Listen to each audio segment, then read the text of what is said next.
Hello and welcome to a brand new series of Getting Into TV. My name's Tom and I'm a researcher. Like before, I'll be chatting to a range of people who work in telly to try and get all the information I possibly can and to see what it is they do, and hopefully it'll help you when starting out in TV. This week, I'm joined by Amy Mills, who was a researcher on my first Unscripted job back in February 2020. She's now an assistant producer, and fingers crossed by the end of this video, both myself and you people at home watching or listening on Spotify will have learned a little bit too to see what her role entails. If you have any questions, please comment them down below and I will try my best to answer them. In the meantime, let's begin.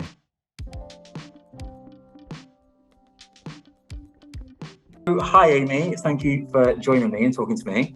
Hello, thank you for asking me. I appreciate it. You were the researcher that inspired me, I suppose, to go into Unscripted TV. I saw the stress. No pressure there. I don't take any credit for your future stress. But no, thank you for letting me talk to you today. So like I said, Amy is an assistant producer in Unscripted TV. And I kind of know a little bit myself, but not too much. So I'm hoping by the end of this video, you tell me everything I need to know for when I start applying for these jobs, okay? First off, really, I tend to ask most people this question when I start these videos is, what was your route into TV? Tell me a bit about your journey, because obviously everyone has a different journey. Myself was I wanted to go into drama. That went out the window. I'm now bargain hunt, crime watching, completely different to drama. So what was your journey? It's really probably not the most standard journey in the world. Like, I can't really place what it was that made me want to do TV. All I remember was being a complete geek as a kid, like Children in Need, Comic Relief, any of those like live telethons. I needed to stay up the entire way through. I first started dabbling in sort of telly and radio as well. I'm a bit of a radio geek as well. So when I was like 16, I started volunteering at my hospital. They had a local TV and radio station. So I was sort of dabbling in a bit of presenting, a bit of camera work on the telly side of things. And I had my own show on their hospital radio station that broadcasted all the wards. So I did that up until I went to uni because I begged the BBC and I wasn't allowed to do work experience until I was 18. So that was what I did until then. When I got to uni, I just started writing to anyone and everyone that I could find in telly. I didn't have a clue how senior these people were. I was writing to execs, to commissioners, to heads of departments. Like, obviously now I'm in... No filter whatsoever, just whoever it is, give me a job. They sound like a boss. Let's give it a go. And just wrote to everyone. Some people didn't reply, some people did. But that was how I got my first day's ever work experience. One of them found my letter a year on, wrote to me a year after and said, "I'm really sorry, I've just found your letter. I exec only connect. I'll write to them and put you in touch with them." And I got a day's work experience on that. And then, graduated, got my first 2 days work as a day runner about 3 months after. Didn't know anyone in telly really. I had one friend who graduated at the same time who was trying to make it in telly. He got on it, I got on it, did 2 days work. They asked me back for another, then another, then another. It happens, isn't it? You got one thing and it might take a while to get the next thing, but it does. It is like a very slow moving ball. Yeah, absolutely. I mean, my first year, it was just days here and there. I was very lucky that I could live at home and just sort of sofa surfed my way around whenever the jobs came up. On that first job, there were so many of us who were day runners. So we had this little community of everyone who's just trying to make it go, make a go of it in telly. And if we got on a job and they needed someone else, we'd recommend them, and we just sort of help each other out for the first year or so. And that's how I got my next job as a runner in a post-production house for a few weeks, just covering someone. You went to university. How did you find that? Did that help you at all in what you do now? Or did it help you at all in the grand scheme of things? What would you say to people who are at uni? Because see, there's two different options. You don't have to, but both are good, I find. What did you think? A mixed bag. I loved uni. I've still got some of my best friends from uni. I loved that I just got to explore and be creative for a few years. Did it directly get me my job? No, I don't think it did. I think uni's what you make of it. And I think when you're in uni, that's when you can shadow and do work experience, and like that's when you can get those opportunities in, which are harder to do when you've got bills to pay and the roof to Definitely. I think you hit the nail on the head though when you say that with university it's like your time to play. Everything you make at the time, it feels as if it's the end of the world if you get the worst mark ever, but it is your time to play. And I was saying this to someone else a few weeks ago at uni. Even though I didn't necessarily, like you, it didn't help me in the end game, really, I don't think, overall.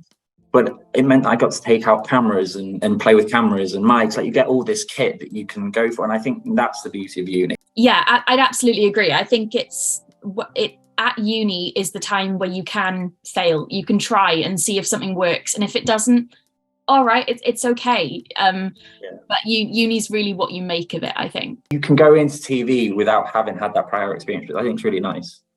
Definitely. You know, it teaches you how to work to deadlines, which, you know, in TV is crucial, or Yes. how to research something properly. You know, that's always going to be useful. Definitely. Moving all the way to now, really, from being a runner, though, what is an AP? What do they do?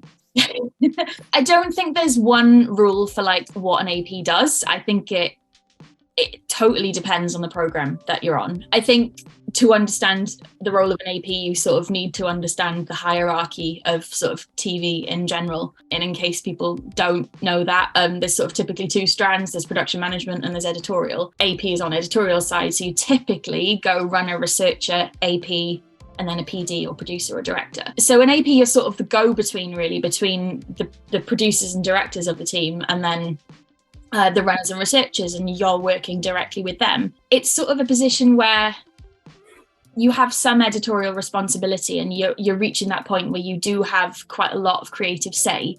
However, you're still answerable to those people who have that vision of what the program's going to be. I think AP is where you tend to have a good editorial grounding in sort of what it takes to create a story. You know what works, what doesn't. That's when you start to learn the craft of scripting, or the craft of maybe getting in the edit a bit more if you can. It's when you really start to understand what it takes to have a bit more of an overarching picture over a program, I think, that I definitely didn't have before. I don't think it's a huge leap from researcher to AP, but I think when you start to become a bit more of a senior AP and you're starting to think about moving up to the next level, as I'm sort of starting to think of that, that's when the leap really comes. What would you say your like day-to-day job entails then? Like what kind of things do you do on a day-to-day? So on my current job, I'm liaising a lot with the companies that we're working with. So I'm a point of contact to 20, 30 different companies that we're filming with, and you know, seeing stories for the first time, figuring out if they'll work or not. We don't script per se on my current job, but we sort of craft the questions, and that's when for interviews, and that's when we'll really figure out what the story is going to be, how we tell that. But on previous shows, it's been a lot of researching stories, writing sort of beat sheets, which are sort of quite detailed documents that contains all the research on a certain story. Scripting has been a big thing that I've learned in the last year or so. I got to script my first hour long a couple of months ago, which was a steep learning curve. Imagine. My first one was for a story that ended up getting dropped. So we didn't even use it. And I felt heartbroken at that. I think that's the thing about being, I think even as a researcher, like obviously pitch and insert ideas, when they get dropped after doing so much work and you're so invested in something and it just gets dropped, it's so heartbreaking. Yeah. It is so heartbreaking. You spent so long on something, you spent hours in the pouring rain filming something. I don't know, you're in a ditch or something, and then you find out it's not going out and you're like, oh my God. Yeah.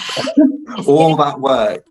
It is loss. It's grief. It's grief for the story that you thought you were going to have. Doing master interviews, that's a big part of APing, where you're starting to learn maybe how you'd be as a director or a producer, and you know, learning how to alter your interview style depending on who you're interviewing. It's a really broad.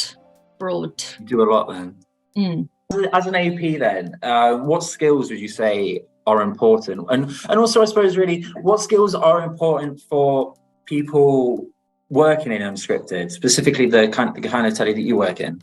I'd say curiosity is a really big thing.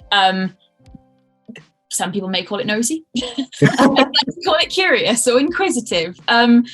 You just fascinated by people and what goes on in the world, and just take an interest and absorb everything that's going on, especially in unscripted. If you are interested in documentary or factual, you've really got to be able to relate to the people who you're talking to day to day, no matter on what program you're on. It's a people business, isn't it, TV? And I think that's just being curious and being able to talk to anyone and almost become friends with anyone, really. I think one of the beauties of working in unscripted TV you don't necessarily get elsewhere is you become an expert in something so obscure for so long. Like at the minute, the last 2 weeks, I've become an expert in football trends. I know every single one, and I can guarantee when that edit finishes, I will not remember a single thing about football trends. But that's the beauty of it, is you just become an expert, and I love that.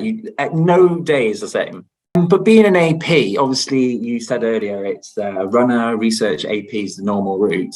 What's the job progression like for an AP then? Where would you expect people to go? I think typically once you've reached AP level, you kind of have a feeling that you want to produce or direct one day. It's something that I'm kind of struggling with at the moment, really, is sort of which you either become a shooting PD, a producer, or a director. And it's like, I'm not quite sure which way I'm going to go yet, really. It sort of depends how confident you are with shooting. I think if you shoot and you love it and you're confident, shooting PD is the obvious route. If I feel like my skills lend slightly more towards the producing end. I love shooting. I'm not necessarily that confident in it yet. That's something that I want to work on, because I would love to, give shooting PDing a go. From there, typical progression is sort of series producer and exec, if you want that. There's one day, there's commissioning. Yeah. Maybe you might go edit producing route if you really love the edit and that's where you want to be and you don't really want to be out in the field as much anymore. There is nothing better than meeting people, I think, getting to talk to them and getting to tell real people's stories. I think it's so nice and kind of humbling in a way, getting to tell them stories. What is it about unscripted TV that you love? I mean, you've heard this pitch from me in the past. Well, I want the people to hear this. No pressure. When I was a runner, I worked in literally every genre possible. I did entertainment. That's where I started. I thought I wanted to be a floor manager in Shiny Floor Studio. When I started in telly. Very quickly learned on my first documentary that wasn't for me. Because I got out and about and I was like, oh, this is where it is. Okay. I did drama. I did film running. They just didn't do it for me in the way that unscripted or factual as it was then, before unscripted became the go-to genre. But factual and documentary just affords you so much more freedom and creativity. You really get involved. I think you when you watch your program go out that you've worked on, even as a runner, you can watch it and know I had an involvement in that was me, that happened because of what I did. And I don't think you really get that in a lot of other genres, where you can really have this tangible thing that you did and now it's on screen.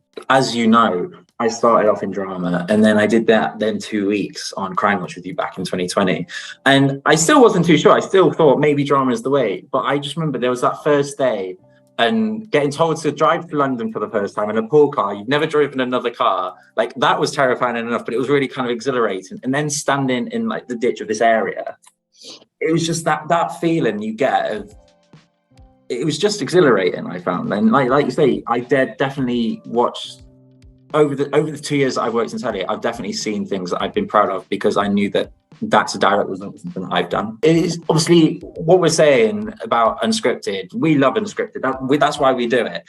But that's not to dismiss drama, because I love to watch drama. So the people that do it, keep making it, because I want to watch more. It's just a different way of telling stories. That's exactly it. And this is just the way that I prefer. So if you prefer the drama way, that's totally fine.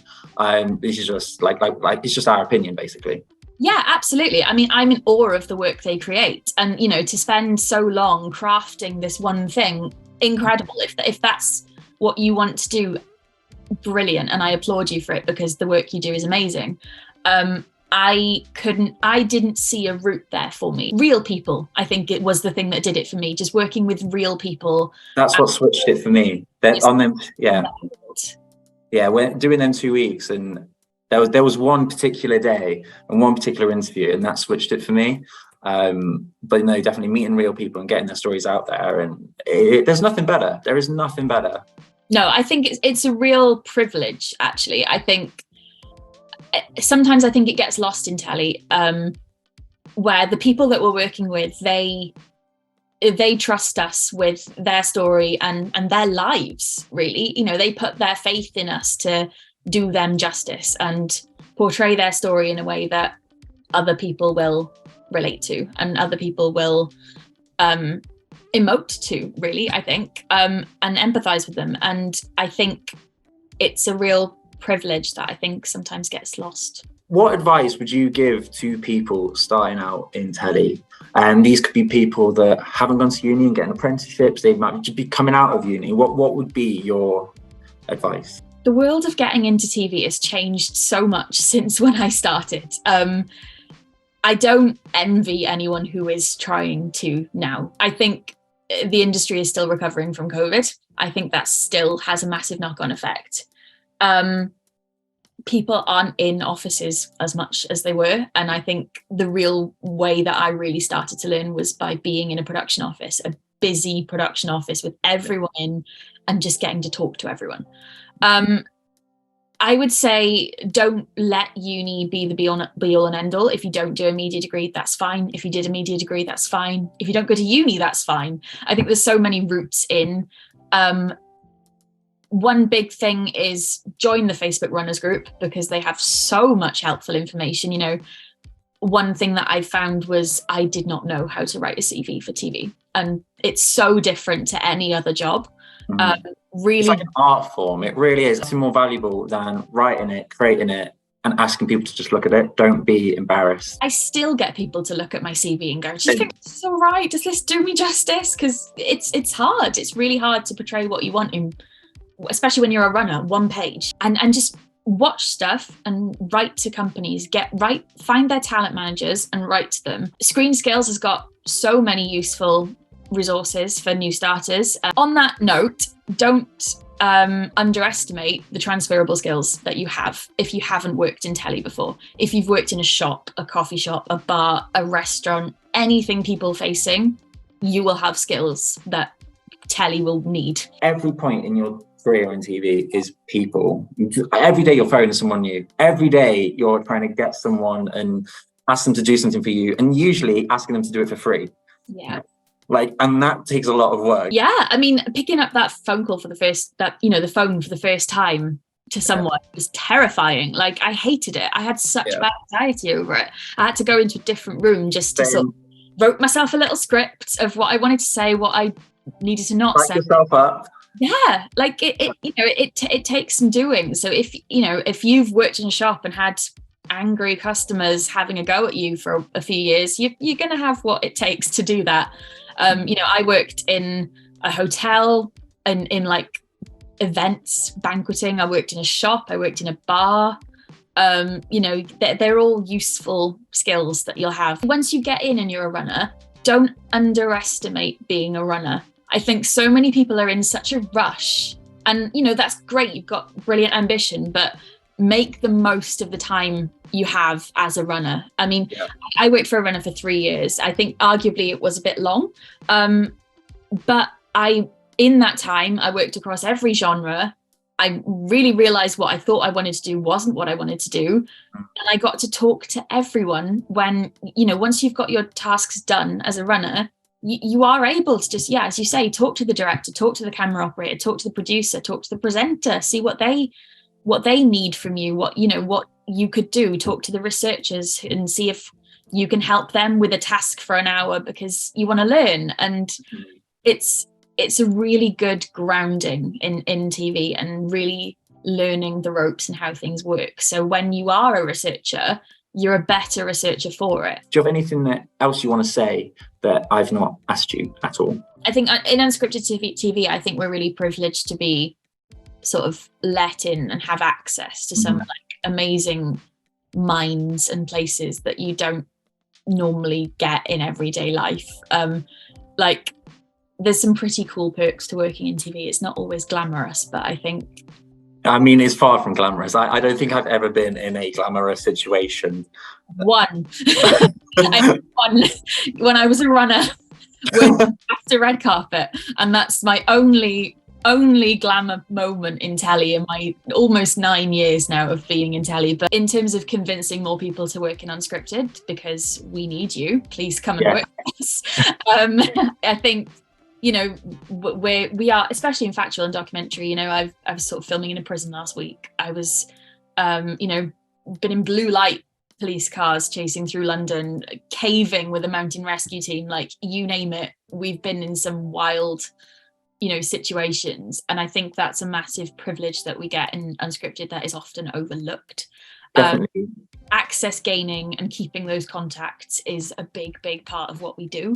And gaining people's trust to let us into places like that, I think, is a massive thing of what we do. My own example is working on Crime Watch, and you know is how varied that can be. One day you might be going 120 miles per hour through the city centre of Manchester in the back of a police car, and the next you might be in the sea in Cornwall filming a load of surfers in 30-degree heat, and you're just there in your swim shorts. Like, that's how varied it can be. And I was saying this to someone a few weeks ago, actually, a careers fair, is I feel like sometimes, it did for me anyway, when I was in uni and I saw the job role researcher, I thought that's going to be boring. That's just going to be a very boring thing, but it's really not. And I think what we've said now is, it is so varied. Yeah, you've got to be committed to the content that you're creating, and you've got to care. At the end of the day, I think, especially when real people's stories are involved, you've got to care. It's your duty of care to those people to care.